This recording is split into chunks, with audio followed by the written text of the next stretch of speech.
जय जगन्नाथ मु लिपुन आपण मैंने गोटे टिप्स विथ लिपुन चैनल को बहुत बहुत स्वागत करुच्ची।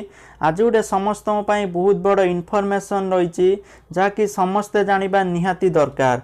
जदि आपण माने ओडिशा रे चाकरी खोजुचंती बा ओडिशा रे चाकरी करिया पई चाहुचंती ताले एथि प्रति निश्चित भावे ध्यान रखिबे। मु जोटा कहिया पई चाहूची जदि आपण माने ध्यान रखु नांती ताले बहुत बड़ ठकामीर पड़िबे। चाकरी तो दूरर कथा आपणकर पैसा लॉस हबो। तो कौन होइछि डिटेल्स चलंतु देखि नबा। ता पूर्व समस्ते चैनल को सब्सक्राइब करी पाखर थिबा बेल आइकन को दबे दियंतु कारण जहाँ भी मु अपलोड करी आपण माने सर्वप्रथम देखि पारिबे। तो चलंतु डिटेल्स देखि नबा। देखंतु कौन होइछि ना चाकरी देबा नारे लक्षाधिक टंकार ठकेई होइछि। सालेपुर महिला विद्यालय रे विभिन्न पदवी रे नियुक्ति देबाकू कही सेही महाविद्यालय रे पूर्वरु रहिथिबा सभापति विजय कृष्ण मिश्र लक्षाधिक टंका हड़प करिसंती। माने 15 लाख रु अधिका लक्षर टंका से हड़प करिसंती। जाल नियुक्ति पत्र देखाई लोकंग ठारू ए टंका सब हड़प करिसंती। से लोक माने जांकी सालेपुर थाना रे मध्य कंप्लेन करिसंती किंतु पुलिस वर्तमान पर्यंत कौनसी एक्शन नहीं नाही बोली जणा पड़िछि। तो मेन कथा रहउछि जे आपण माने जतबेले भी चाकरी करिया पई जाउचंती सबु बेले ध्यान रखंतु कोउठी भी आपण माने पैसा देकी चाकरी करिया कथा मनरु हटेई दियंतु।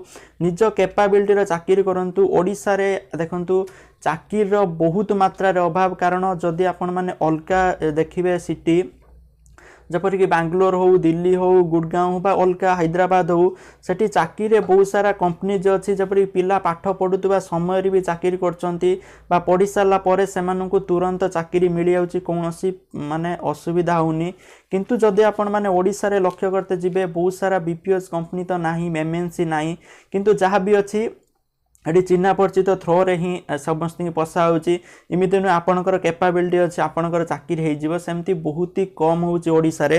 तेणु पिला माने कोन करचंती ना सेमान भाबुचंती जे जो कंसल्टेंसी अछि बहुत सारा लोक अछंती सेमान को पैसा दे कि चाकरी हे जिवो किंतु सेमिच किति होउनी। लोक माने पैसा दे कि ठकुचंती पैसा माने कहूची ओडिसा रे 99 लु माने 100 रु 99% बा ताठार अधिका सबु कंसल्टेंसी फेक जो माने पैसा नहीं कि चाकरी दबा ना आशारे मिछर किए चाकरी दउनी किए मिछर इंटरव्यू करे दूची फॉर्मालिटी रे तापर कहि दूचंती आपणकर हेलानी। तो एई भलिया बे बहुत सारा ओडिसा रे होउची।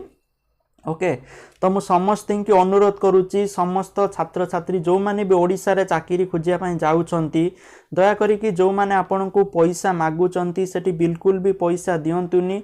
आपनकर बरंग चाकरी न हो किंतु बिल्कुल पैसा दियंतुनी। माने एई क्षेत्र देखंतु प्रायतः 10 रु 15 जन लोक 15 लाख टंका देइचंती। तो से माने भाबंतु चाकरी तो तांको मिललानी किंतु से 15 लाख टंका जदि से इन्वेस्ट करी जदि किछि उडे बिजनेस करथांते ताले वर्तमान से सक्सेसफुल हेइथांते बा बिजनेस करी सेतिरु से लाभ पाई थांते। किंतु जो 15 लाख टंका से खाली रे खाली जन को देइ देले चाकरी करिया पई पुणी वर्तमान से 15 लाख टंका पाइया पई थाना रे एतला दउचंती ता पछरे दौड़िबे केते कोन करिए मुंड टेंशन। तो सेतिपई जहा करूचंती ता पूर्वरु 100 थर भाबंतु जे जोटा आपण माने करूचंती ठीक करूचंती कि भूल करूचंती। जदि आपण माने एई भलिया बे समस्त की पैसा देबे चाकरी करिया पई तो ओडिसा रे धीरे धीरे एबला ग्रोथ होबो। आ जो माने पैसा नउचंती सेमानकर संख्या भी बढ़ी जिवो सेमाने आ डरिबेनी। तो आपण माने कर करंतु जे भी पैसा मागुची चाकरी करिया पूर्वरु चाकरी पाई जे भी पैसा मागुची आपण माने पुलिस थाना रे सही बेले कंप्लेन दियंतु तांको डिटेल्स नै कि किंतु काहारी की भी पैसा टंकाटे भी दियंतुनी चाकरी पाई जणु पैसा देबे पुणी ता पाई काम करिवे सेमिति केबे भी करंतुनी। आपण माने जदि सचेतन हेबे ओडिसा रो लोक माने जदि सचेतन हेबे सब किछि चेंज हेई परिबो। कारण ओडिशा सरकार ओडिशा पुलिस एथि प्रति बहुत दुर्बल बहुत एक्शन कम नउची। कारण ओडिशा रे एते सारा फेक कंसल्टेंसी तो किमित गढ़ी उठची। जदि ओडिशा सरकार चाहता तांको हटेई भी पारंता ओडिशा पुलिस चाहने भी तांको हटेई पारंता एभली लोकन ठकुचंती किंतु no action taken in Odisha. तो सेथि प्रति लोक आपण माने ही सचेतन हुअंतु कारण आपण युवपीढ़ी जदि सचेतनता न हेबे ताले किछि भी हेई परिवनी। समस्ते सचेतन हुअंतु भिडियोटी को काइंडली शेयर करंतु समस्ते जानिबा दरकार। कारण बहुत सारा पिला ए ठकामीर पडुचंती सेमाने भाबुचंती 200-300 टका देई देबा चाकरी तो हेइजिवो किंतु जानि पारनांती 200-300 टका तो आपण जण कतरु नउचंती। एभली केते पिला तांको कतरु 200-300 नेले जे केते माने आपण कतरु ठकी कि सेमाने पैसा नै कि सेमानकर पैसा बढ़ुची। तो निश्चित एथि प्रति ध्यान देबे। ओके आ जदि भिडियोटी भल लगी निश्चित भाव कमेंट करेंगे आपण मतामत। जय जगन्नाथ, धन्यवाद।